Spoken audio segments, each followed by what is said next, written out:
2 weeks ago, somebody reached out to him via Facebook Messenger and said that they were one of my technicians and they needed help with a job, and he helped them out. And he was like, "Hey, did your guy get that?" Wow. And I was like, "What the fuck are you talking about?" And he sent me a screen. I was like, "I have no idea who that guy is." Oh, no way. That was fucking hilarious. Whoever that tech is, you are a piece of Work. Yeah, I'm not gonna cuss, but you are like that's next level. That's crazy. That's a future evil shop owner. The following program features a bunch of doofuses talking about the automotive aftermarket. The stuff we or our guests may say do not necessarily reflect the beliefs of our peers, our sponsors, or any other associations we may have. There may be some spicy language in this show, so if you get your feelings hurt easily, you should probably just move along. So without further ado, it's time for Confessions of a Shop Owner with your host, Mike Allen. So anyway, as we were agreeing, French people are the worst. They are. If you have never driven around them, they are something to be seen. What's worse, French people or Florida retirees? I think the ultimate would be a French retiree in Florida. Moved to Florida. Yes, that has come to Chapel Hill to get their vehicle serviced, and they're driving around driving a Citroen. Yeah. Oh my gosh. Driving a Tesla. Those froggy bastards. Yeah. They are like anybody that if you've never driven in Montreal, it is something to see. It's kind of like every car that we have ridden in as a cab so far, but they're not cabs. They're just people. That's how they treat their cars there. You get in and it's like, oh, look, the whole dash is lit up. Oh, look, the tire sounds like it's going to leave the chat any minute. They're treating them like we treated the side-by-sides last night in the desert. Oh, pretty much. So we drove out right out by Nellis last night and rented side-by-sides.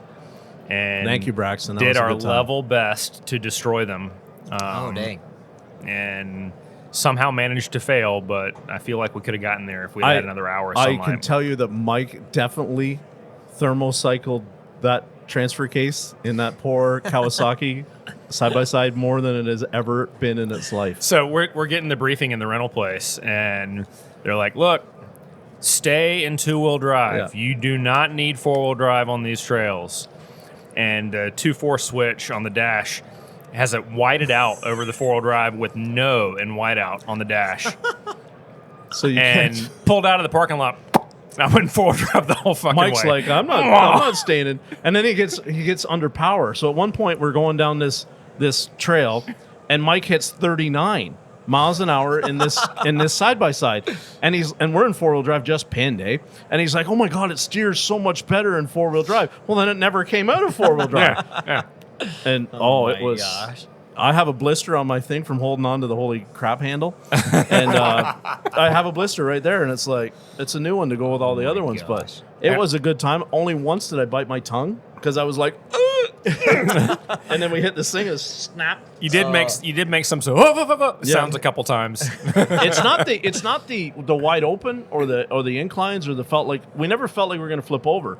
But the trails are like the whoops we'd start. Oh, yeah. The bottom just drops right out, and how many times we hit the skid plate on the ground? I don't know. Like not my skid plate. I don't give a fuck.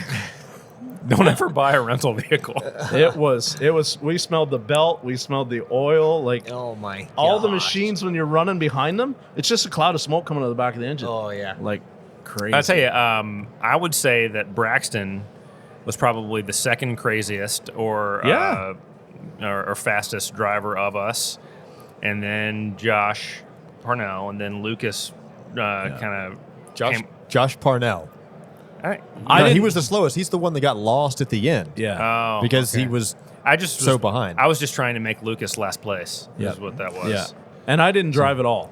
I just sat. We tried to get him to drive, but I think you were rattled, brother. I was a little rattled, and I was like finding it really hard to see in the sun. Yeah. And then I'm like, you know what? The last thing I want to do is kill someone coming over a hill and be blinded and like drive into to make it to his 50th birthday. You wanted to be a passenger in the vehicle that came over the hill at 40 miles an hour and clipped a dirt biker. My sunglasses were bouncing around on the floor. It was a good time. Bottle of water everywhere, flying all over the place. You know what's crazy is I had and running cameras while you're also trying to talk is actually a lot harder than I thought it would be.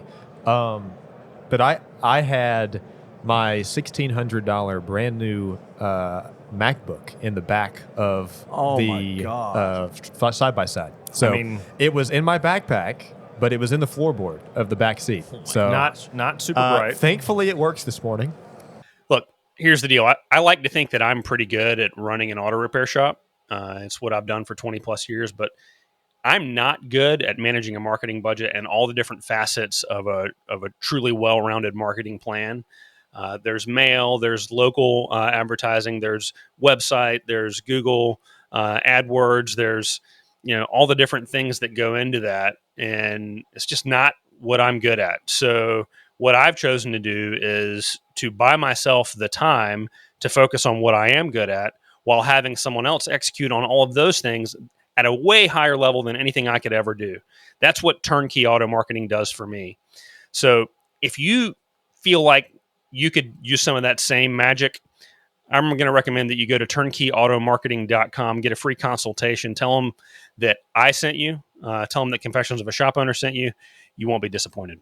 Hey there, I've got to tell you about something new for our industry, Tectonic 2026, presented by TechMetric. This isn't just a user conference. It's built for the whole shop. Owners, advisors, and techs each have sessions designed for what they actually do every day. It's 3 days in Houston, Texas, filled with workshops, panels. We're expecting over 1,000 people from around the country. You don't have to be a TechMetric user or customer to attend. Tap the link in the show notes to check out Tectonic 2026. Grab early bird pricing while you still can. I would say up to this point in our working relationship, I've always thought of you as a pretty intelligent guy. But You don't know me well enough, apparently. Prove me wrong. Yes. Yeah. So anyway, Chris Enright, what's up, man?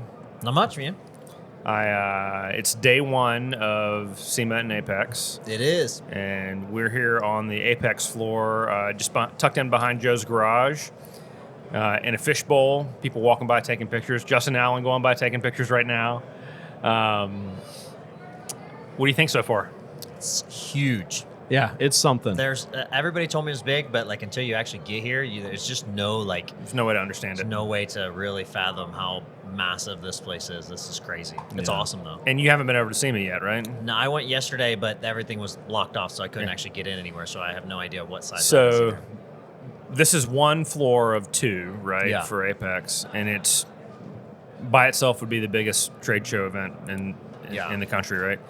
SEMA is, what do you think, 4 times larger than this? At least 5 times larger than this? At least that. That's crazy. It's You can't see it. You can't see SEMA all by itself in the 4 days that you're allotted to see it, let alone trying to make it back and forth between SEMA and AAPEX to see it. Yeah. So if you come here, you got to pick like, oh, I really want to see Harbor Freight Tools, or I really want to see Milwaukee over there, but I also want to see all this AAPEX stuff. You've got to really schedule your day out you gotta plan so it that out. you can fit it all in. Like, it's. I came last year was the first year for me, and everybody's heard me talk. I've been wanting to come since before I had a driver's license, right?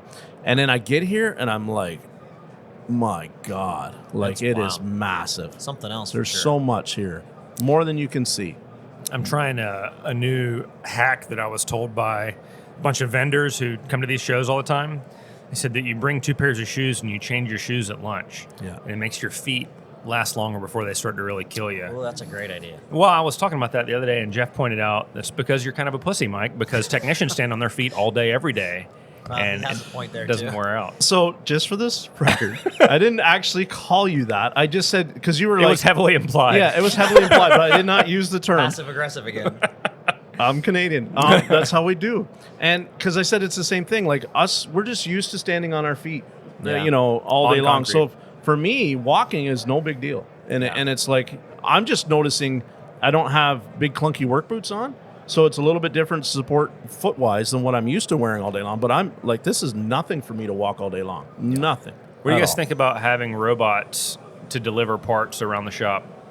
That seems like a ridiculous amount of money to spend for parts delivery in the building.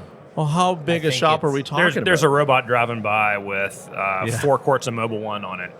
So I think that I'm sure there is analytics and data to prove why it would be efficient, but I think that it's a lack of efficiency somewhere else in the shop that they're trying to make I'm up gonna- for. I'm maybe if you've got like a 50 bay shop or something, Yeah. some enormous garage mahal. I'm going to put my hand up right now, and I'm going to say the first one you're probably going to see on that rocking it, it's going to be rocking the Stroker's diesel emblem, because that would be the amount of square footage that could actually come in pretty handy to have. Yeah, like You know? there definitely need to be like a huge shop to make it.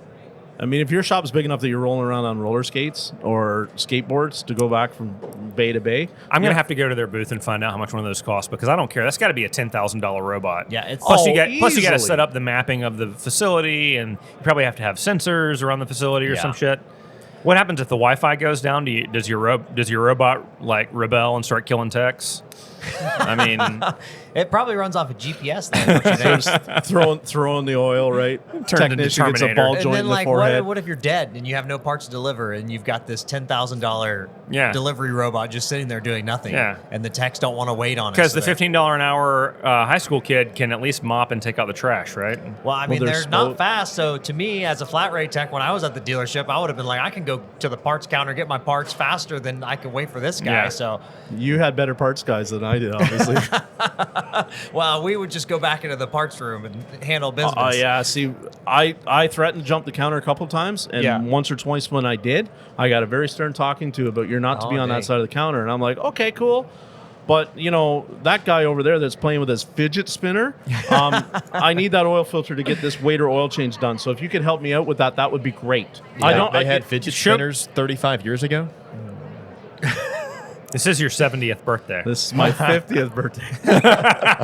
But yeah, my last kick at a dealership job, he had a fidget spinner, and I was like, I was going to say, show me on the doll where the fidget spinner touched you, because you seem to have some anger about the fidget spinner. it just he was a special individual. He was not a bad kid. Just he didn't grasp that like time is money. Yeah. I guess is the way to say That's that. because his income was not at all related to efficiency. Didn't matter if I made 20 hours that day or I made 2. But the parts kid he had no skin in the game on helping you be more efficient. Yeah, you can't have everybody else commission based and then not have your parts people commission based. That doesn't work. Right. Either everybody does or nobody does, I feel like. But so again, here's the wrinkle though. We can put everybody and say that if we hit a goal, you get a kick. But if we make the goalpost so far, then nobody's really working for that. And I go back to that dangling carrot analogy that I keep talking about, because it's the same as what. If you're like me, you know there's always hidden revenue in missed maintenance sales or overlooked customer concerns. Detect Auto helps auto shops unlock that revenue by analyzing vehicle service histories, pinpointing maintenance recommendations, and equipping advisors to confidently address customer questions. It's easy. It integrates with your existing software, and your team will love it. Check out detectauto.com and see how your shop can stop guessing and start selling better service recommendations today. They punished a really good service advisor by he sold a bunch of tires that month, he hit a bonus, and then they said next month, nope, tires don't count towards that. Yeah. And all of a sudden, if you ever wanted to see somebody's motivation and love for their employer deflate, you just needed to watch that. So to me, it's the same as the CSI thing. It's just a dangling carrot. That's kind of the nature of commission-based sales positions. And I mean, vendors will hear this too, because all of the reps from the different vendor companies that we use that come by, they're all commission-based sales guys, right? Yeah. They hit the goal and the goalpost moves for the next game. Right. Constantly, because the name of the game is growth, right? So, I mean, the goalpost doesn't change for you guys. I mean, if you're a flat rate tech, it's just crank some fucking hours, man. Get it done, right? So, it could be worse. You could be an outside salesman for a parts store. But see, in order for the technician to crank hours, Chris knows this, you have to have the advisor to be able to sell the hour, and you have to have the customer in the shop. So what can happen is, too many times, the advisor, if they see no way that they're going to get any more money from this, no matter how I table Mrs. Jones a $2,000 estimate, and I know Mrs. Jones came in already saying that like things are tough right now. If you're not going to table that estimate to Mrs. Jones, then you're a liability, and I want you off that position, because Chris has to make hours, I have to make hours. So Mrs. Jones' financial position does not have any effect on whether or not her oil is leaking. Right. But it might have an effect. And she still deserves to know that it's leaking. 100%. Now, obviously, it'll have an impact on how comfortable she is approving the repair, right? But that's. But it definitely has an impact on how they table it to Mrs. Jones, right? If you think Mrs. Jones might have the money to do it, you're going to give a much more enthusiastic presentation of why it's imperative to do it than if she already came to you and told you that I don't feel like I can afford anything but this oil change right now. Your presentation to Mr. Jones is going to be different. It shouldn't be, but it's going to be. Everybody I've ever worked with. I hear a common refrain among technician-heavy shops or technician-minded shops, and then technicians that are vocal on social media and whatnot. And it's that, techs are getting fucked, evil shop owner, whatever the tropes are. But it's like, well, you don't understand. If the owner doesn't do his job and get the phone to ring, and the advisor doesn't do their job to get the car in the door and to present everything and get the sales done, my performance-based pay is negatively impacted before I even have a chance to put a wrench on a car. That's right. Totally true. But you know what? If the service advisor, the technician, has 500 fucking comebacks or misdiagnoses everything or takes 3 hours to do an oil change, their commission-based job, they can't, or if the owner doesn't make the phone ring, right? Right. And if the owner makes the phone ring all day long, but the advisor is lazy or incompetent or the technician is so, there's 3 legs to the stool, and all 3 of them rely upon the other 2 for success. Yes. And they're all performance-based, whether they like it or not, right? So I feel like there's a degree of woe is me. Oh, gnashing of teeth. Technicians get screwed all the time. Nah. Technicians get screwed. Service advisors get screwed. Owners get screwed. The problem is failure of management or failure of ownership to develop the right processes and execute on them. And look, this is a little self-conviction for me because I've got real process issues in my company that we're working on. And we've been talking about, we can't talk about it here yet, but, I don't know where. Just got on a soapbox there and lost my point, but I think no matter what, and you're right, like it is like a woe is me, and it's everybody's pointing fingers at everybody. You see a lot of that, but I still to this day hold this as the main issue of our industry is communication. Yes. You see it in all of the shop owners groups. You see it on social media. You see it everywhere. It's always a communication issue. I think every single issue in our industry can be pointed back to some sort of lack of or bad communication, miscommunication, some sort of communication, whether that's somebody trying to sell a client something they don't need. They're communicating that wrongly because they're getting commission-based pay, whether they're not telling them what they need because they're scared they're not going to do the job because they're hitting them with a $6,000 estimate. Well, if you didn't make the car, you didn't break it, you're just telling them what's wrong with it. It's always communication, whether it's management not communicating with techs not communicating with advisors not communicating with techs or the client. There's always some sort of communication breakdown somewhere, no matter what. Or the owner comes into the shop owners group and is like, oh, my guy made a mistake. Should I charge him for the problem? How many times are we going to see that post before I punch somebody in the face? I know. It makes me want to drive my car over there and shake them. No. It's so dumb. And I is backflagging even legal? I mean, certain states you can do it. They would do it at the dealership that I worked at all the time. But I'm going to tell any technicians that ever listen to this. I told my service manager when I worked at the dealership, I said, if you ever backflag me, it'll be the day that I quit. Yeah. And guess what? They never backflagged me. And we also had what we called the $500 club because that was our insurance deductible or whatever. So if you scratched a car, dented a car, messed up a car or something, and they would charge you the $500 deductible. What? Yeah. Oh, and Mike, I told you them, know about this? I told them both. I said, if you guys ever backflag me or ever try to charge me for this deductible, that'll be the day I leave this dealership. And never once, because there's technicians. That can't be legal. If you agree to it, it's legal. The thing is That's not- and what are they going to? power dynamics at play. I see it in private messages to me all the time where technicians, I think they maybe know, but they're still scared to, they don't really understand how much value they have. And don't get me wrong, I always have to reiterate this. Yes, there are technicians that suck and think they're better than what they are. That's 100% a true, but there are really good technicians out there that are stuck at indie shops, dealerships, chain shops that are very good, that allow these places to push them around and do stuff that they should not be doing. And it blows my mind. You're worth more, you have much more valuable, and that company needs you more than you realize. Now, I'm not saying you hold them hostage. Like, you're not going to go in there and be like, oh, you're going to pay me $200,000 a year and never, I can make as many mistakes as I want. Like, there obviously has to be a line drawn in the sand, but also you're not going to be letting them charge you $500 for a freaking insurance deductible because you made a simple, honest mistake. Yeah. If you're making the mistake 5 times a week, then they fire you. That's right. That's the repercussions of making a lot of mistakes. This stuff happens all the time. I have a story to tell, and it's going to shock you. I worked at a shop where their policy was called $1 a day, and they took $1 a day off your pay. And when I was hired, it wasn't explained to me what it actually was. It was just a cover. And of course, you get handed your first paycheck, and there's like, oh, I worked 10 days, and there's $10 missing. Yeah, that's just $1 a day. That covers incidentals around the shop. What do you mean by incidental? Oh, sometimes like missing rags that don't get returned to the uniform company or something like that. That's where all that comes from. Well, and you go, okay, no problem, sign that, right?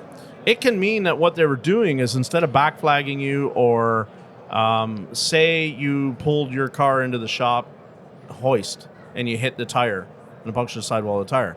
That's where your $1 a day came from. That is the stupidest fucking thing I've ever heard in my life. Mike, I wish I could tell you that it was only one shop that I've ever seen do this. Why but not just charge an extra $1 per repair order? Like, Wait. What I mean was, what I mean? let me. We're gonna have to edit this, Braxton. That's the smartest thing I've ever heard in my life. I'm totally gonna. No. That's evil shop owner. So a technician that actually left that shop where I had worked, because it had not been laid out to him exactly what it meant, after he was done and then left there, he then sued them and got all that money back, several years worth. So, like I keep telling everybody, like as a technician, know exactly what your rights are and how you should be treated. And if you need a job and they want to do that to you, and you sign up for it, I don't have any hate on you. But understand what it is exactly that they're telling you is that we're going to take money that you have earned for mistakes you might make. And if you never make a mistake, oh, well, we still put the money in our pocket. And because you'd be sure, like, and I wouldn't mind, hey, okay, no problem. Like, but it's like they're forcing you to buy insurance for, essentially, potential fuck-ups. Well, they don't want to pay the deductible, right? Well, that's what insurance is, right? Yeah. You pay forever and hopefully never use it, and they get to keep the money if they don't ever use it, right? So luckily, I was like Chris, when I worked in the dealer, they never backflagged me for nothing. They didn't have to worry too much because if I misdiagnose the car, I'm gonna try and work for free to make it right. I mean, that's flat rate. That's the repercussions of doing crappy work in flat rate. If it's at least a halfway decent run shop where the guy who screwed it up gets it back, if he's getting paid flat rate. Say I fix a car on Tuesday, and on Saturday, say Mrs. Jones drives in and I'm not working Saturday, and it's something completely unrelated to me, but they try and get, they take an hour off my pay to pay technician B to look at it. That wouldn't I'd be Monday morning, I'd be rolling my toolbox.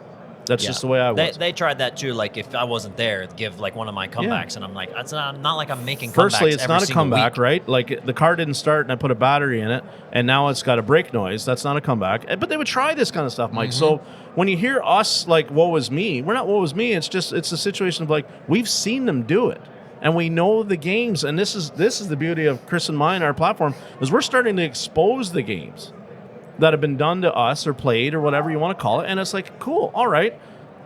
The average technician age is 43. If you think too many 43-year-old guys walking around that have done this now for 30 years are going to accept that, you're crazy. Well, they did start working when they were 13. So, yeah. But a lot of us, listen, I wasn't a lot of them actually did. I wasn't There good was in a school. guy that messaged me not too long ago. He got a new job since then, but he messaged me, and he worked for a shop that they paid him no vacation time, and they shut the shop down mandatory.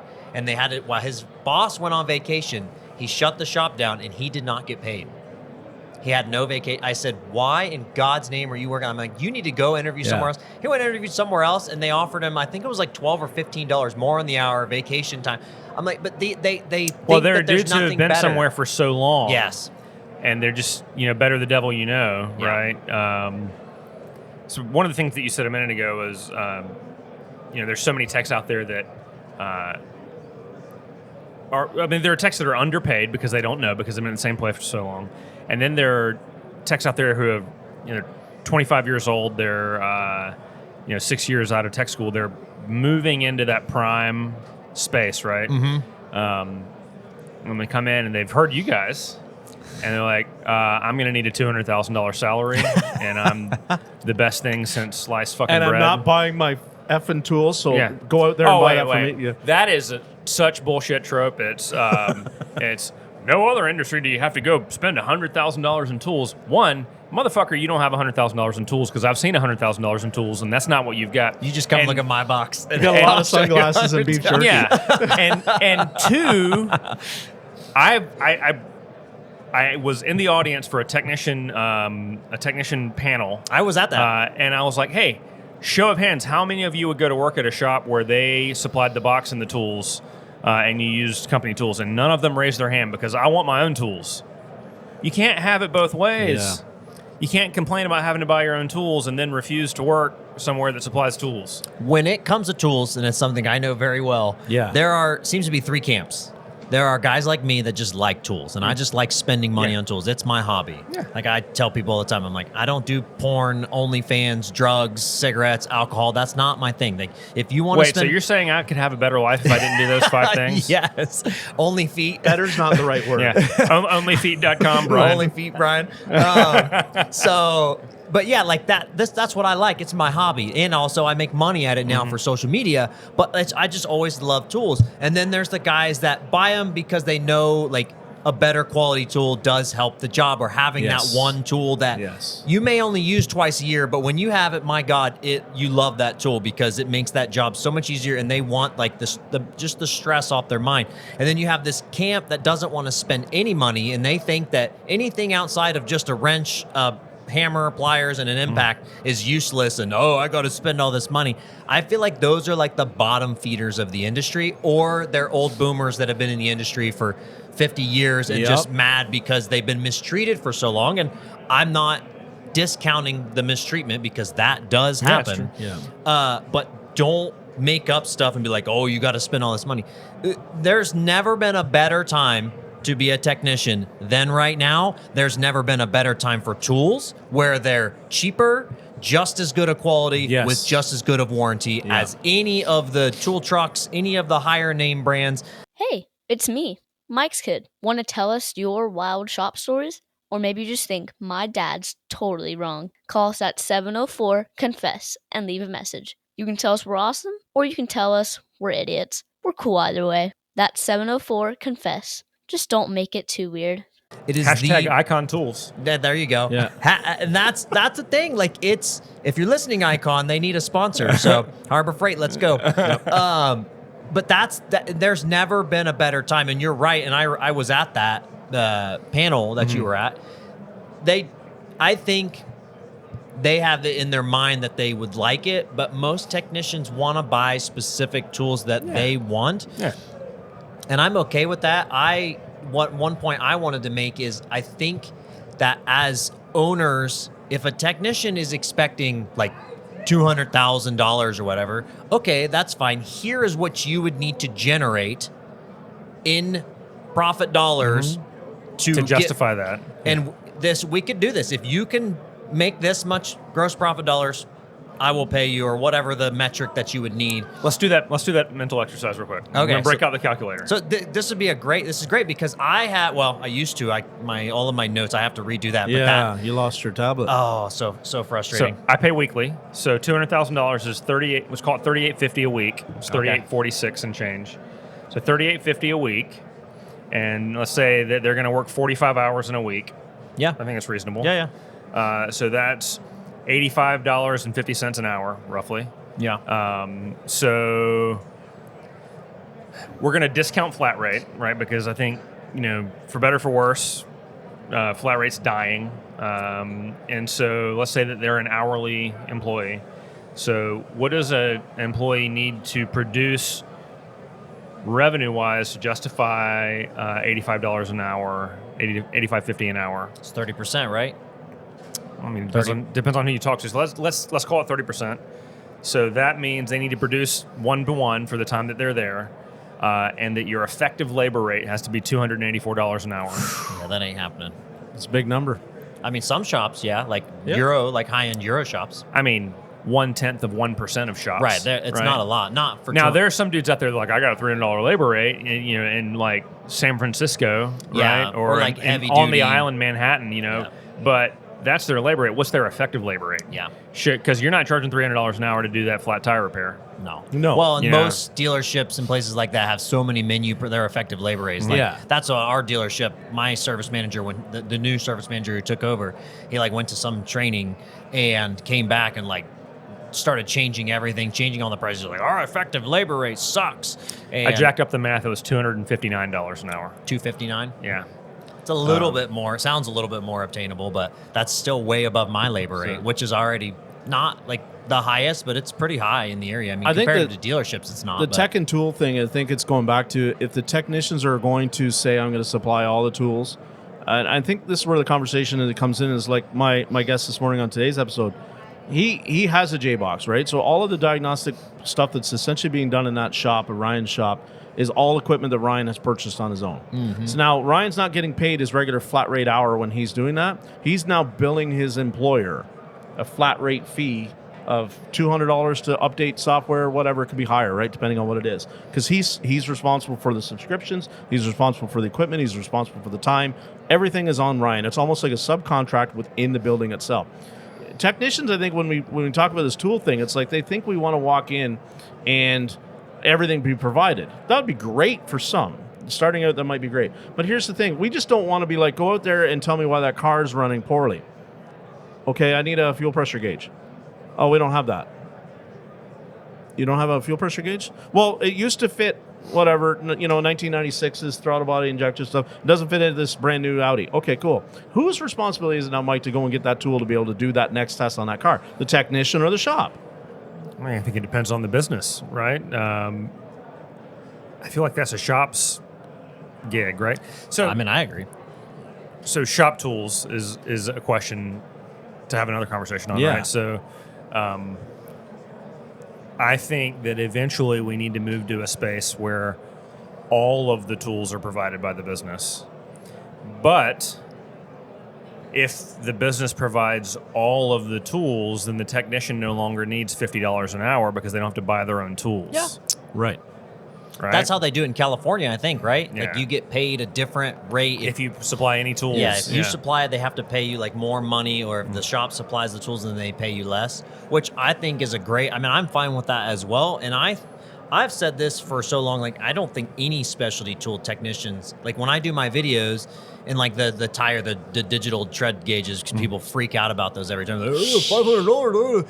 I'm like, no technician on planet Earth should be buying this. This is not a technician purchase. Stop. They that's see a sales tool. Yeah. and they Yeah. just assume that, this is just another tool that someone. No, that is not something you should ever have to buy. That's for a shop owner to buy for the shop if they want reports and all of that stuff to add to their DVI or their whatever process. Same with scan tools, same idea. The shop should be providing scan tools, whether that's a couple large scan tools to do everything and then smaller scan tools for each tech. But I like what David said a long time ago on one of the podcasts is he said, it's like a deal. They buy you a scan tool for $1,000. Yeah. After a year, it's your scan tool. You get to keep it. If you quit in 6 months, you want to keep it, you pay them $500 and it's your scan tool. If you stay the rest of the year, or if you quit and you don't want to keep it, the shop keeps it, you don't pay anything and you're good to go.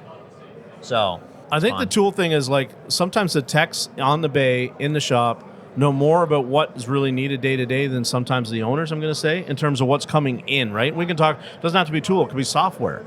If the technician is always running into roadblocks that affect the production of the business, not just production of the shop, production of the business, because you don't have an invested person to come into and say, hey, we're really running into this a lot and we need keys, programming, NASTF, certification,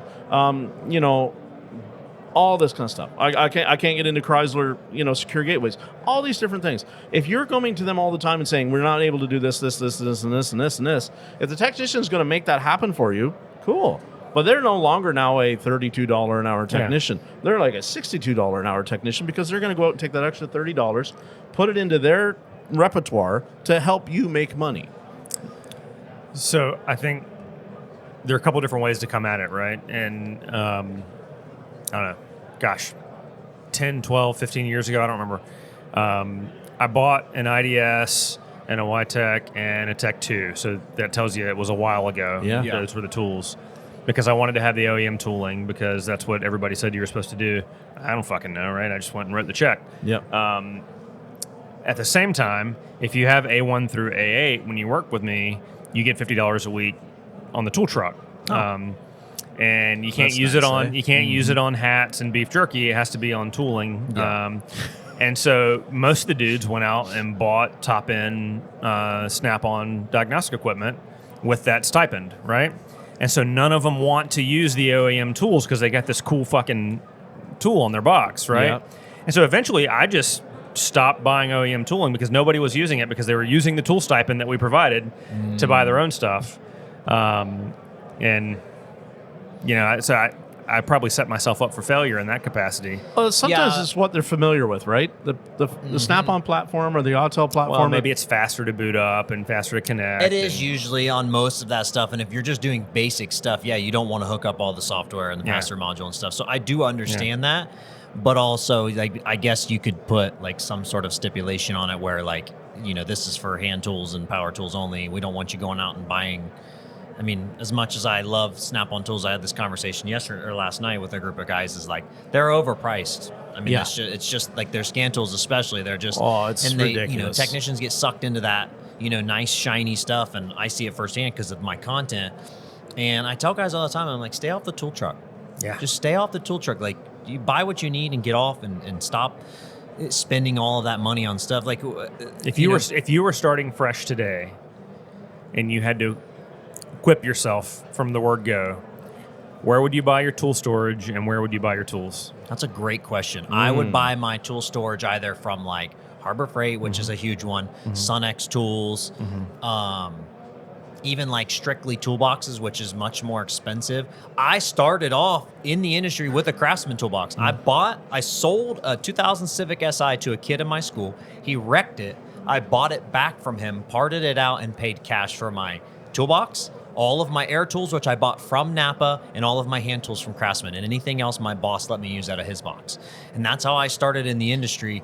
And I didn't have all that. We didn't even have a Snap-on dealer. We had a Cornwell dealer, and I bought what I could off of him over time. But I used all of my Craftsman stuff, and it worked great. Now, Craftsman is not what it used to be. No. But Icon is a good Tecton, Capri tools, Sunex tools, you know, Milwaukee for, but I tell guys to buy air tools. Like, people are like, oh, air tools are dead. Air tools are cheap.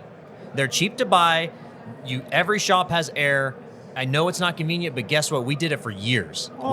We didn't have battery power tools. I didn't have battery power tools for probably the first 7-8 years I was in the industry. So you don't need it. They're much less expensive to maintain. You oil them and that's it. They're cheap to rebuild. How long are like the Milwaukee battery powered stuff? How long is that stuff lasting? Depends on the guy. Like I have like 5 or 6 Milwaukee batteries dead just sitting there, but I also have like 30 Milwaukee batteries, and that's the nature of what I do. So I'm not the normal person. I just traded in probably like 4 months ago a Snap-on battery that was 9 years old, and it still worked. Okay. So I mean, they will last a decent amount of time, but again, to buy an air tool like a whatever Ingersoll Rand or a Sunex or whatever air impact is under $200. Yeah. For a good one. Yeah. And a battery powered impact, even the stubby M12 is $229 or something like that. It's $200, but you want the kit And then you're going to get multiple batteries and chargers. So, and I love battery powered tools. Like if you see my videos and my drawers, like I love them, but I don't want new guys doing that. It's stupid. I can remember, the very first electric tools that I ever saw. So it's going back to like 2001. Was in a shop and they were Snap-ons, and my technician, my mentor at the time, he had them, and I'd never seen anything like it in my life. Other than everybody had seen an old Craftsman NiCad big heavy drill, and I'm like, I didn't know they made 1/2-inch impact guns. That first gen from SEMA. Some of them tools are still working, right, for people. Now here's the thing: the initial investment on that back then was huge. I can remember you could buy 3 Ingersoll air guns for what that one Snap-on battery pack and 1/2-inch would do. But it was a lot more convenient. He could take it home, do a job on the weekend, and not have to even turn his compressor on. But how much of that 3-time multiple was the Snap-on brand on the side of the tool? So I would have said back then you probably could have bought it like $800, maybe. Well, no, probably would have been $600 to probably buy the gun and a battery and a box and a charger. And you could have bought an Ingersoll Rand 231, the hammer of all impact guns, for less than $200 just about anywhere back then. Yeah, I mean, I used an Aircat 1250K forever. And when now I was at the the dealership. quality is so good for everybody else's electrical tools, including the Harbor Freight line that they sell, Bauer and what's their Bauer and Hercules. Like you do not have to go onto a tool truck and buy any kind of the Snap-on, the newest greatest one. I've seen it. They came out. It's nice. I'm not paying that much for electric tools. You can, I mean, if you want to upgrade to that stuff and you're like me and you just like tools and you just want better stuff, like, because I talk to my Snap-on dealer about this all the time. Like, a lot of Snap-on or a lot of Milwaukee or a lot of the like higher name brands that are well known are better, but they're not that much better. No. And that's the issue I have, like the whole Sherwood thing and the wrenches and stuff. Yes. Where does the price difference come in where it's worth the $70 to $700? It's not there. It's not even close to there.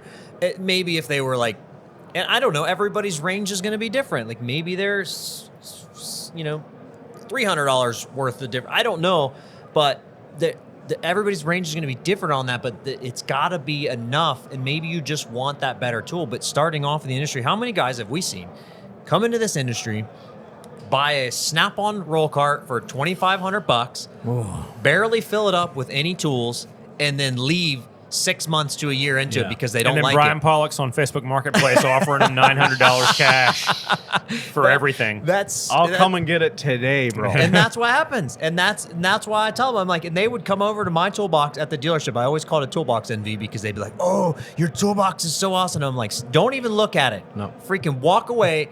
Don't do it. And then next thing I know, the following week, what are they doing? The Snap-on guys rolling a cart off over to their bay, and they don't have any tools to put in. I'm like, you guys are idiots. I freaking told you not to do it. Well, I mean, so we were talking about this on the way back from the desert last night. We were talking about, I think it points to a larger problem of financial management skills. Yes. Yeah. And I don't know whose responsibility it is to teach young adults how to manage their income and how to manage a personal budget. Their parents, technically. And then the education system should be where it should be picking up whether parents are not. It's funny you bring that up because somebody posted in, I don't know if it's changing the industry or whatever, the guy was asking where the best place to get SBA loan is, and I said, don't do it. And someone said, well, I disagree. And I'm like, there's proof on both sides of where I didn't get a loan, but I did have money set aside because I was financially smart and made good choices. And I wasn't in a position where I was desperate. Mm-hmm. So I was able to make mistakes and not feel like I had to take anything and everything.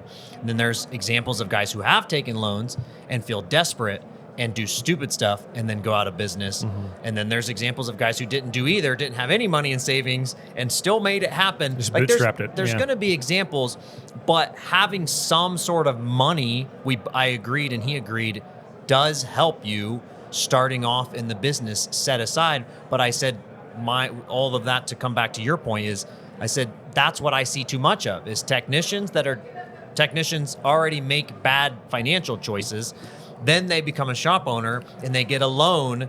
And then he's like, well, you'll have money set aside. I'm like, no, they won't. Because they'll burn through that entire loan as fast as they get it. And they'll go out and buy, I need this, I need that, I need a YF machine. I bought my YF machine and I hate it and I wish I would have never bought it because I was like, I got 3 people before AC season asked me about YF. And guess what? I did those 3 freaking YF jobs and I've not done any since then. The ROI on that machine I want to freaking sucks. burn the thing to the ground. I think when you get the loan and all the tools and everything else in a business, and it starts this cycle of, like you hear me talk about all the time, you have to say yes to every job. Yes. I have this banknote hanging over me every day that says I have to make this nut to the bank for this loan. So all of a sudden I'm going to take in that YF job, right? Or I'm going to take in these, and not my customer, all that kind of stuff, right? People say, you don't have to take every job. When you're starting out, you do have to take almost every job. I get it. You did it, right? Yeah. But if we could maybe not have so many people have to run to the bank, decide, I'm done, I quit. I'm going to be a mechanic, turn shop owner tomorrow. And you get this big nut of a loan, and you buy some equipment. I would rather see some people start a little bit smaller and be able to turn around and say, I'm not going to take on these jobs that because when we break it down, like you and I were talking about it last night, some of these nightmare cars are nothing more than pride. Nothing more than the return on investment is something that I learned, or pride, or I felt good, or I helped somebody else. That's all great. But if it didn't financially make sense, you probably shouldn't have done it.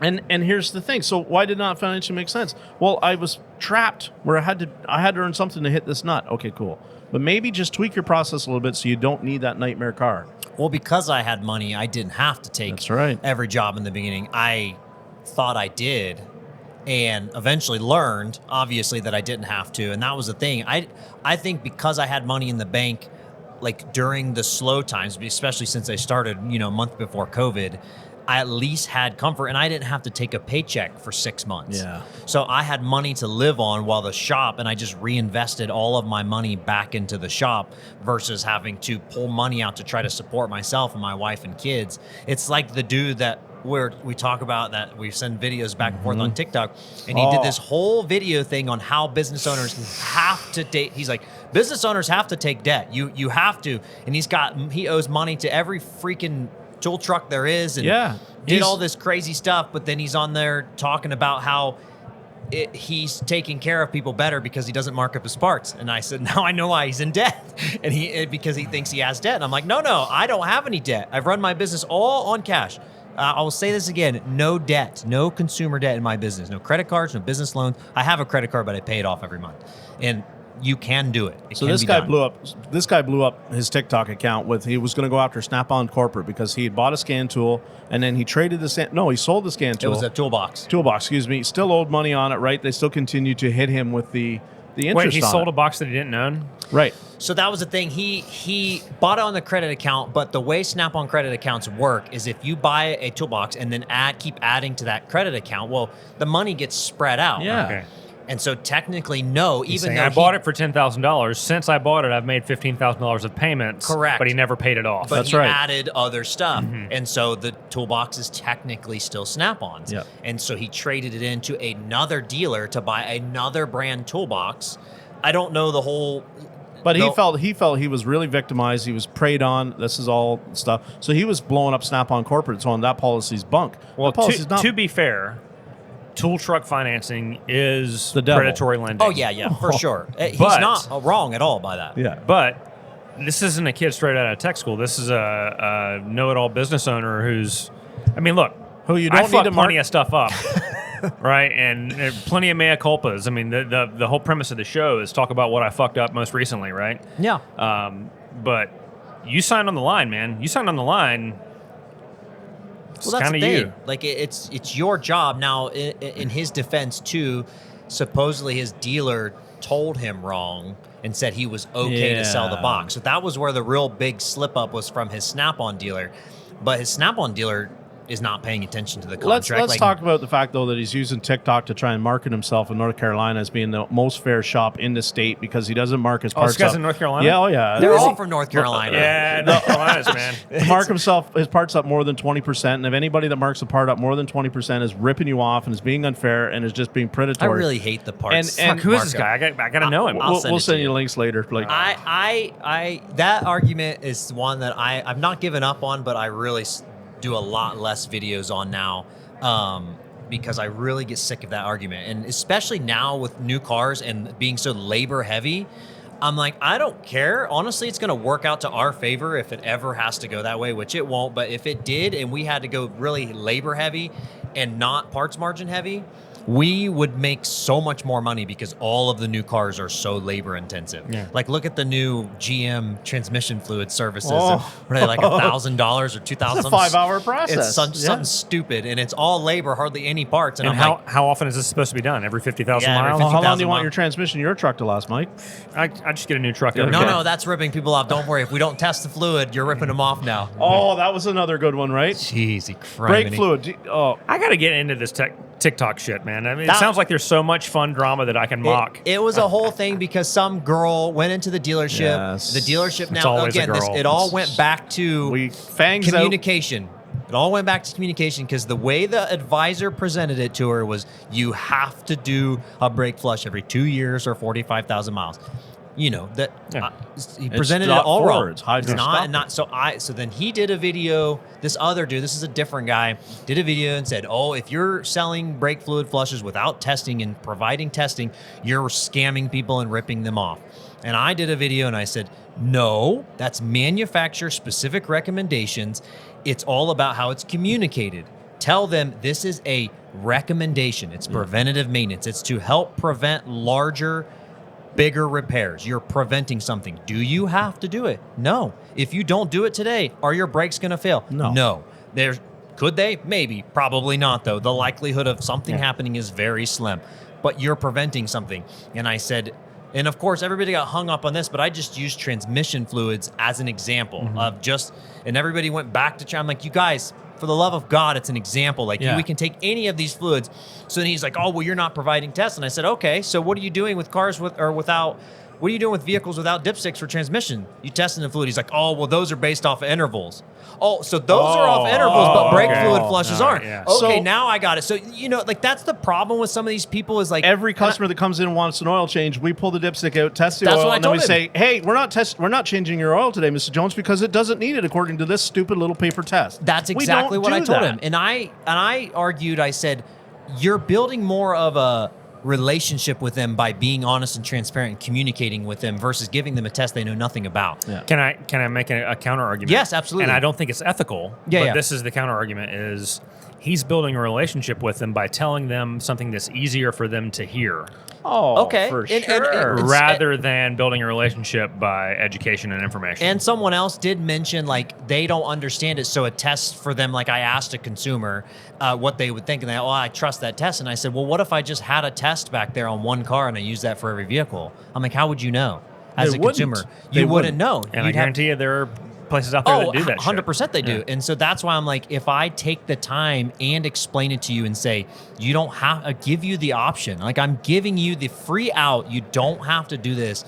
You can do it whenever you feel like it, whenever it fits in your budget. If you don't want to ever do it and you want to just drive your car forever and never do this service, you don't ever have to do an oil change. You don't have to do a transmission fluid service. You don't have to fix anything. It's your car, your money. You get to decide, unless you're in a safety state and they have to. But I'm not. We don't have safeties. We don't have emissions. We have nothing. It's like the wild, wild west. You can drive whatever. I love it. Where are you? Ohio. Okay. So I absolutely love it. So we don't have nothing. So people can pick and choose what they want to do. And so they don't have to do anything. And I tell them, you literally have to do nothing to your car if you don't want. I cannot force you to do anything to it. But I'm building that rapport and trust with them. Well, that's zero pressure sales. Yes. It's like, I'm just telling you what you need, what you should know. It's your decision to make it. But that's But why if you're not going to do it, which way do you turn when you drive home? Well, Because but- I'm going the other way. But there's zero pressure, and then there's zero uncomfortability. It's like we talked about in the cab ride over this morning. I can take zero pressure away, and then I can not even have the conversation at all because it makes both people uncomfortable, my service writer and my customer, and I just avoid it all. And I go, "Mrs. Jones, thank you for coming in and have your oil change done today. Your car looks great. Have a nice day." But then they're the same people that will 2 weeks later are like, "Hey, I was just in your shop and now my ball joint fell off and you didn't tell me about it." People, and now, so my one statement in that video that I did about the brake flushes is I said, okay, he said, "How many cars have you had come into your shop that have never had a brake fluid service and not had an issue?" And I said, "How many cars have you had come into your shop and never had a transmission fluid service and not had any issues?" I said, "It's not an issue until it's an issue." And so that was like my whole argument about the whole thing is I'm like, it's our job and none of it's an issue until it's an issue. Liability, like you don't ever think about leaving a lug nut loose. It's not like you voluntarily, no tech goes out and like, I'm going to leave this loose, but it's a possibility. You have to CYA yourself out the yang because of what we do. And so I look at that through everything by informing them, I notate anything that I don't do, like I don't do alignments. But if I do service on a car, I make sure I put it in the inspection. If we replace this, you need an alignment. Yep. Then when I put it on the estimate, you need an alignment. And then when I give them the invoice, it's on there. They signed it. It shows like, get a freaking alignment. Like my clients are really great. So for me, it's not, I'm smaller, so it's easier.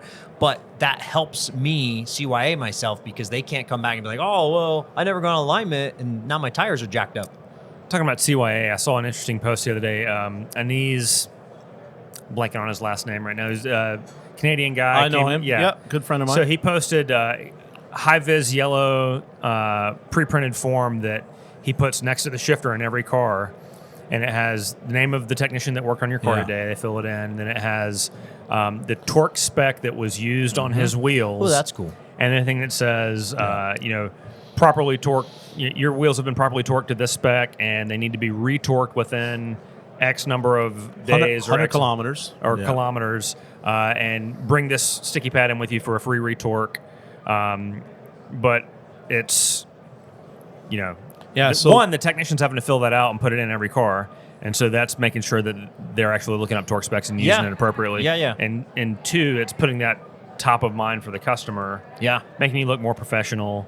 That was a policy I had at a shop I worked at previously in my history, was that had to be done and that had to be followed. Now, did every customer come back for the retorque? No. That's But okay. it was. But every customer got that documentation. It was. I It guess hung from their mirror when they left. I can already hear the rebuttal to that is like, oh, they don't get paid for that. Yeah. I can already hear it now, and that's why I hate okay, so flat rate gets talked about all the time. I loved flat rate. I was a flat rate machine. I made a lot of money on flat rate. Flat rate is how you make that math work for that $200,000 tech. Right. Yep. And so I'm not, and I tell people all the time, I'm like, I was a machine. I loved flat rate. I made a lot of money on it, but I also see the other side of it. And that's what I see in the comments all the time. So, do I get paid for it? It makes you very selfish. No one can ever tell me any different. I don't care how good, how moral, how much of a stand-up person you are. You will become selfish, no matter what. If you are hyper money motivated. Yes, but I'm not, and I was still selfish. Yeah. I was performance-based because I wanted to be the top hour turner. I didn't care about the paycheck. I still to this day. Well, that's ego driven. Yeah, ego driven, and we're all ego. So people, right? something's going to drive you to make that more money. But if you advertise your business as the highest paying business, like you and I talked about last night, you are going to attract the money motivated people. If I see like a dealer trying to poach me or recruit me, and they tell me that their guys are averaging 15 hours a day, I'm going to look at that regardless of what the product is or whatever, because that's 15 hours. That's all I can turn that, right? Like, how are they doing it? Cool. Yeah. Product must be pretty easy to work on. Processes must be all there for it to work. Then I can turn around and talk to somebody and like, my guys average 7. It could be the same product line in the same dealer. Why is that? Then you know that's a waste hole of inefficiencies and whatnot. But obviously the 15-hour guy advertising has a way better return on people that want to come work there. So money motivated is who you're going to get if you're going to high pay. It's just you're not going to get the super No, I shouldn't say that. It's harder to get the super quality, uber focused, unicorns if you're not paying the highest. That leads to the question of what's an ATEC, right? Oh. There are so many different ways that you can bring enormous value to a business as a technician. You can be an ATEC who turns 20 hours a week if it's the 20 hours that no one else in the building can fix. That's right. So that those ATECs can turn 75 hours a week because they don't have to do any of the hard shit, Right. Yeah. right? Right. And they both bring enormous value to the business. They're both ATECs. So, Carm Capriato has a talk that he does. He did it at ASTA this year. He's been trying to spread the word on the rise of the automotive specialist, right? And technology specialist. And I think that he's onto something there. Yeah, I agree. And my question is, do you think like to make that work, I feel like you have to have a really strong front of house. Yes. Because they have to be able to sell the value of everything that person's doing, which I agree. Like there are some people that are just really good, but they're just not fast. They don't care to be fast, but they're insanely smart. They can figure out stuff that no one else can figure out, but it's never going to be a 40, 50, 60 hour a week person. They're going to be a 20, 30 hour a week, but they can help everybody else. yeah, I think I'm not sure that depends on the mindset and the setup of the operation, right?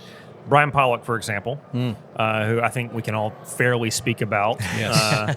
Very good friend. I'm not sure that he's the most profitable technician in that business, right? But he brings an enormous amount of value because he allows the other technicians who are lower cost to produce high volume. It all depends on how you evaluate the productive and, because I have said it since I've known Brian. I've been telling Brian this for the better part of 5 years. That shop works because it has Brian. What Brian has been able to do is build that shop without much marketing investment, without anything else, has been able to build that reputation to what it is on his back, his ability. Now, you can't, unfortunately, we can't just scan him and make a duplicate and put him in 2 other locations, 3 other locations. So the whole thing of it is like he's not the most productive technician. He can, I call him the unicorn for a reason, because he can buckle down most days and hit 20 hours if he wanted. If he didn't do 10 diags a day that are like, and some are cream puffs, some are just like it's New York State, it's an emissions It's a test. cream puff to him, but it's not a cream puff to the other guys. No, because how involved. many other people is he messaging back helping? Yeah, I mean, how at many the times has he same helped time, me same time. in a situation that he's like walking me through? How many group texts do you think he's a part of on any given no day? idea. He goes around with his earbuds in, talking to Justin Morgan as he's doing 3 different diags, fielding a question from the other shop about how to do this, and I'll be over in the afternoon with my pack out to program that, flash that module. Don't go any farther than that. Like, the guy is a machine. He only helps people though that like he knows that I have done everything that I possibly can, and I am at my wits' end. Like this is everything I've done. This is everything I've tested. This is what I've looked at. I read service information. I looked at TSPs. Like I don't know what else to do, and he'll be like, okay, well check this. Yeah. 2 weeks ago, somebody reached out to him via Facebook Messenger and said that they were one of my technicians and they needed help with a job, and he helped them out. And he was like, "Hey, did your guy get that?" And I was like, "What the fuck are you talking about?" And he sent me a screen. I was like, "I have no idea who that guy is." Oh no way! That was fucking hilarious. Whoever that tech is, you are a piece of work. Yeah, I'm not gonna cuss, but you are like that's next level. That's crazy. That's a future evil shop owner. That is very shrewd. You owe Brian very shrewd. and you owe Brian some money. Let's just be real. You owe Brian some money. Okay, you made money off that car. You owe Brian some money. That's as simple as that. Yeah, like that's the thing. Like you people always want silver bullet answers. Wait. All right, guys, can y'all get on board with this for me? If you're a technician and we've never met, message Brian Pollock with really stupid diagnostic questions, just borderline and just totally inane diagnostic. Oh my gosh! Help requests.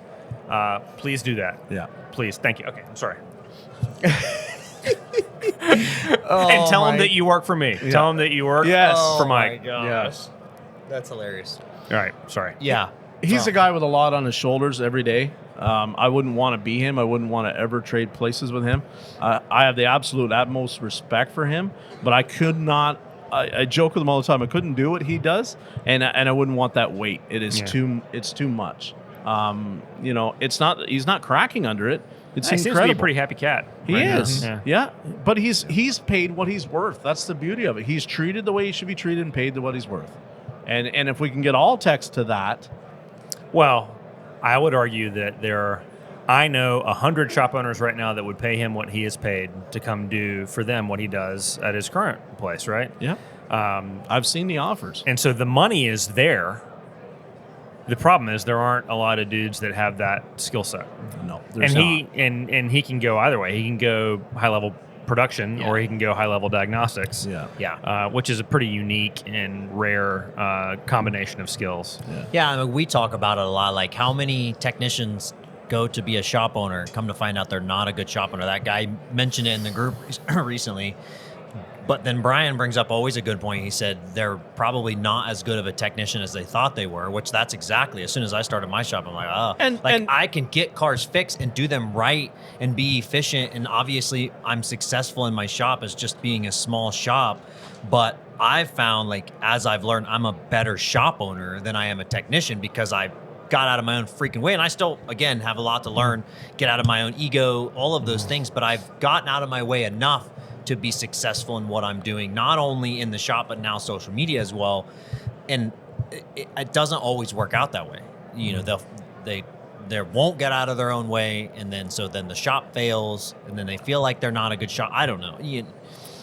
There's a lot to learn either way. In a given week, on an average week, because I mean, they're like weeks like this, but on an average week, how is your time split between running the business, working on cars, working on your social media? And then the family too. So I have it set up. I'm very blessed. I'm done by 5, sometimes 4 o'clock every single day. I don't charge little for what I do. So I'm not like, that's what I found a lot of these guys, like they're severely undercharging. So I don't need to do a massive amount. My average has gone up now. So this year I'll do, as a one person, one bay shop, I'll do about 315 to 325 in gross revenue. And I go in the shop every day about 7 o'clock. I don't open till 8:30. I don't work past 5, almost never. I never work Saturdays and Sundays. I'll spend most of my social media, I'll spend maybe an hour or 2 a day. I don't spend a ton of time. It doesn't take me very long. I've got it down pat where I can do most of my videos that I'm doing 5 or 10 minutes, maybe 15 on the long end. And then the shop, like, I spend most of my time not working on cars. I just did a video on this the other day talking about how I thought I was going to be fixing cars, and I don't fix cars very often. I'm mostly working on inspection or estimates and talking to clients and setting appointments and all of that stuff. Now, thank God for online scheduling. That's saved me a ton of time. But I don't have like an actual split, but I don't spend that much time on everything. Like, I have a pretty good balance. I'm very blessed. I really am. I don't really have anything negative to say. I've set the business up really well. And he's a good example for, I think, a lot more people that need to pay attention to what he's actually about, because some people might look at it and go, well, he's having to, his ceilings are low, right? And he's very specialized on only one brand, and I can never make that work. Firstly, if he can do it, anybody can do it. I think the industry is going to be pushed towards specialization more and more because of the ever-increasing complexity. It's going to be really hard to be a generalist. It's already hard, like, to be a full-service generalist. I mean, you can be a generalist. I do brakes and tires and basic maintenance. It is. It's already hard now, just like me keeping up with just Hondas, Acuras, Toyotas, and Lexus. And I hyper-focus on Honda Acura, and I still have to message friends that work for the dealership now, like, hey, like I just had one, a 2017 Pilot that had a rod knock and no bulletin. And I'm like, I know there's a bulletin on these. It's a 2016, 2018, and 2019. They skipped 2017. And I just did a timing belt on it like 4 months before. So obviously, like, the guy was super cool. Like, he wasn't blaming me, but like in my mind, I'm like, oh, what the heck's going on? Yeah. And then come to find out they skipped 2017, but I looked it up and I'm like, there's no bulletin. Like, I'm pretty good at service information. Brian's always in the back of my head. Like, read the service information. Yeah. So, and so I'm like, there's no bulletin. I'm like, what the heck? And so I messaged my buddy to it. He's like, oh yeah, they skipped 17. He's like, look it up for another year. It, like, there's a lot of that stuff going on now, even in individuals. So trying to do it all is impossible. I don't care what anybody says. It's impossible to know it all the time. Like, you're going to miss some from time to time if you're working on every single brand. It's just going to happen. Across Honda, Acura, Toyota, Lexus, if somebody said, I want to buy a reliable, long-lasting, comfortable four-door sedan, which one are you pointing them at? Accord without the 1.5 turbo, or the Camry, the older, like the 20. So you wouldn't go like a TLX or I like those, ES or I like those, but anything with the 1.5 turbo is an absolute disaster. Head gaskets galore, turbos galore. They're having all sorts of issues. So I'm just in the market for a sensible sedan. my nephew has a Camry, and it's been an absolute tank. Like, he's legit not had to fix anything mechanical on it. We've only done maintenance, nothing else. All right, so part of the premise of the show is confessions about shit that's fallen apart. Has anything fallen apart at the shop recently, or embarrassingly bad that you yeah, what was, I just did I don't know if this is like falling apart, but I worked on a good friend of mine's vehicle recently, and I put a TPMS sensor in there, and I never programmed it. He texted me on his way home, and he said, hey, my TPMS light came on. He said, is there something wrong? And I said, yeah, I didn't do my freaking job. I'm like, it never even came into my mind to program it. I bought a rebuild kit for it because we rebuilt the last one. When I went to take the sleeve off, it broke, and I was like, crap, I'll just put his sensor on there. Like, he's whatever it needs, he does. Thought about it. Yeah. And I just had rebuild in my mind, sent him packing, like that, and that's minute. Like, there's so it feels like it's always a friend or a family member or a neighbor or the dude I go to church with or whatever when that happens. Yeah. Is it better or worse when that happens than if it's just a stranger? Because the friend's going to be more forgiving than just a stranger who happens to be a customer, but It's also more embarrassing. I don't know. I It want is. it to be my friend because, like, my friend has heard me joke about the other stuff that I've screwed up in my career, but he's also heard me like run my mouth about how I'm the greatest thing ever. So it's like it just becomes a bit of humor, right? I would rather have that than I would rather have a less familiar customer. Because then it doesn't matter.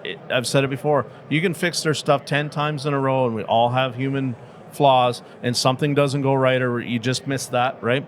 And it's like, crap. And then all of a sudden, that faith in you is, for the most part, for a lot of customers, is gone. It is. It's at least fractured. Yeah. I mean, for sure. Like, because everybody has a story of, a bad experience, which I, again, go back to. It's not, yes, there are shops out there stealing and doing dishonest things. Obviously, that's every industry. It's not just shops. But everybody has a story of something, and most of the time it's like bad communication. Oh, I got a quote from this shop, and it was $1,000, and then I went to another shop, and they're going to do it for $500. The other shop was ripping me off. No, they're not. This shop did it with a Daco piece of crap kit and didn't replace anything else and gave you no warranty. And then this one gave you, a better high quality kit with, 3-year, 36,000 mile warranty and replaced all this, did the whole gambit. And they just never told you. They never communicated the difference. And that's that you see that a ton. I hear a lot about dealerships, and I always tell people, I'm like, listen, I know dealerships are expensive. Yes, there are bad ones out there. Just because they're more expensive does not mean they're ripping you off. I always tell people that. Like, clients that come in, that come from a dealership, I'm like, I refuse to trash talk another business unless they're legitimately like selling. Like, they bring it in and they said, oh, I need brakes, and it's got 8 millimeters on them, and they said they were 2.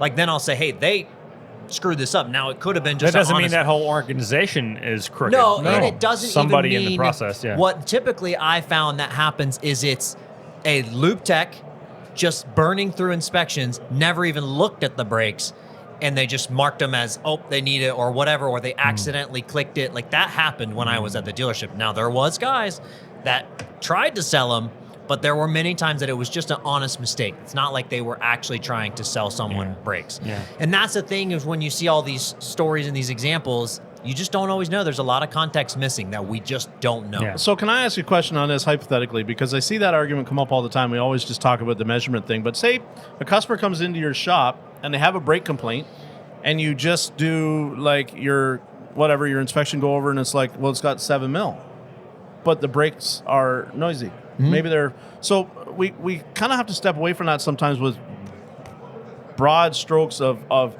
this measurement is good and this measurement is not, because I, as a former dealer technician, I changed lots of brakes that were well above 6 millimeters, 7 millimeters. There's them communist numbers again, the metric system.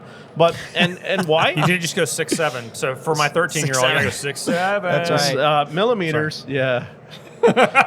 Because they frankly just made noise, right? Yeah. So that's the other thing. Again, it comes back to communication. Yep. You can say to the customer, listen, material-wise, these are good. Thickness-wise, they're good. But yet you have this complaint going on. You got a pulsation going on. You got a noise going on. I can do 2 things here. I can try and cut these rotors, and I can maybe try and sand these pads and go back through and grease all this and lube all that. Or I can put on what I know works and is going to leave here quiet. And then everybody goes, my God, like, you ripped him off because you took brakes that were on 6 mil and you put brakes that were on 8 mil. I don't know how the other person did it, what their processes were, maybe even what the parts were. I don't care. They're there with me to get the problem resolved. I'm selling them a resolved problem. How do you measure tread depth on tires in Canada? Millimeters. It's so stupid. You should use freedom units. And here's the beauty of this, right? Yeah, but why do we measure brakes in millimeters and tread in 30 seconds? It's because we're being infiltrated by the commies. Well, when you're, he's gonna love this. Quarter liter by quart oil, right? Yeah. Okay. So is your engine right now in your truck? Is it a 6 quart or is it a 6 liter? Or 6 point? Yeah. You know what I mean? Yeah, like it's just it's vernacular we start to pick up, but I mean it doesn't make sense to me. But it's a GM. It's burning oil. That's all. And the tire thing is great too, because it's like, well, what part of the tread? Because like we see it uneven wear, chopped. It's not about measurements, or it's not about context matters. Context matters. It's about what does a customer want resolved, and what are you trying to sell them? You're trying to sell them a resolved problem. That we could go on for that. Like that could be a whole nother conversation about like, you're replacing pads and rotors and the whole conversation of pad slapping, but you could replace rotors and just rotors because they're warped rotors which is normally lateral run out, not warped, which is a whole other conversation. But like I tell my clients that all the time, I'm like, I can replace just rotors for you because you have 7 millimeters on your brake pads. But you, one, don't get my warranty, and two, the rotors are the most expensive part of the brake job anyway. So you're, why not do them together? Like it's a waste of money to not do them together. Well, but again, that's a whole like. But you have gained the absolute trust of your customers because of the nature of your business. Yes, they're talking to the service advisor and the technician and the owner when they talk to you. Yes, it's very abnormal. Whereas this 50-year-old dude is talking to this 26-year-old service advisor that he just met, and he looking out the window and he wants to talk to that old technician back there that he doesn't know is actually my shuttle driver who's mopping, and the guy's actually doing the job. Which they don't want to actually talk to most technicians, because when they did, they'd be like, oh my gosh, who is this rude SOB? There's a reason we put a wall to keep you away from them. That's right. It's like the zoo back there. When I worked at the dealership, I was the guy that went out and talked to all the clients because nobody else ever wanted to talk to the clients. I had to do that too, and it sucked. It sucked so bad. It's such a great 1-2 punch to have a good service advisor who can build rapport and trust, and then go back and have like a pleasant, articulate technician who has a clean workspace and doesn't have like dick tattoos on their face, or teardrops, whatever it is that they do, you know? Yeah. So, sorry. I had to go there again. Why do I keep going to the dick tattoos? I don't know. It's talked about that with your therapist, maybe. I can't hear maybe. you. Talk about that with your therapist, maybe. Yeah. What about the guy that recently made the big boisterous brag on his social media about how in his whole career he's only ever changed 2 sets of rotors in all his life? Yeah. Like, that was pretty cool, considering he used to work at a Firestone store. So that's a really, really reach, I have to think, for working at a tire store. What did you do when you worked there? Maybe you didn't do a lot of brakes. But I would have to think that Firestone, that does a lot of brakes, would be wanting to move a lot of rotors. And, you know, pad slaps are, to me, it's a half a job. If here's my thing, again, context matters, and like talking to the client matters. And people will say like, oh, well, you know, some people just don't have the money. Absolutely. Some people don't have the money. That is fine. Yeah. I will send them to someone who will do that job. Yeah. I won't do it at my shop. Yeah. And for you to say that I am now, quote unquote, ripping the client off or not taking care of them because I won't do that because I know the repercussions of pad slapping and what could happen, again, CYA, is just stupid. And that's what drives me nuts, is because I'm not ripping them off. I'm not scamming them. I'm not taking care of them. I gave them a shop to do it. I'm just not the shop that's going to do it because I don't want to be the shop that they're coming back to 4 months later saying, well, you just put brake pads on my car and I know you told me it could make noise, but now it's making all this noise and I never did that before. I never did it before and blah, blah, blah. No, they come back and they say, I don't remember that conversation. Yeah, that's exactly right. So that's part of the benefit of being a small business, is that you have the ability to be selective like that. Yeah. Whereas if you've got 15 stores and you've got 45 advisors that are all on commission, they're going to say, yes, bring it. Yes, bring it. Do it. Whatever we got to do it, right? And so that's where I made the joke with Brian last week, and I think I'm going to get some T-shirts made to this effect, is high-level scalability. I think you have to be willing to accept a degree of mediocrity. And so part of the evil shop owner shtick is going to be, follow me to scalable mediocrity, So, but anyway, you've already been here for an hour and 15 minutes, man. I really appreciate you coming and hanging out with us and talking. It was awesome. It's always a good time. It is every time. So I'm sorry Brian couldn't be here to join us this time. Thank you, Surrogate Brian, for being here. I appreciate you. It's fine. I quite appreciate trying to fill that man's shoes. So. Well, after you sweated all over me at ASDA Expo. If you really want to fill his shoes, you'll do his only feet for this week. Oh, no. No, you don't want to see that.